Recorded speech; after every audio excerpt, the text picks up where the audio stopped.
রোজ হতো গোপন অভিশাপ। একদিন তা পড়ল চোখে হঠাৎ রানীমা,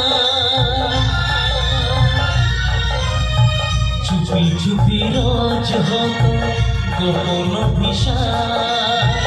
একদিন তা পড়ল চোখে হঠাৎ রানীমা, ধরা পড়ে জানায় তারা তাদের পরিচয়। রানীমারে রাজার ভয়ে কখন কি যে হয়, কখন কি যে হয়, কখন কি যে হয়। এরপর কি হলো জানেন বাবু? অনেক চেষ্টা করেও তাদের বলা হলো না, রাজার কন্যা বাবার ভয়ে মুক্তি খোলে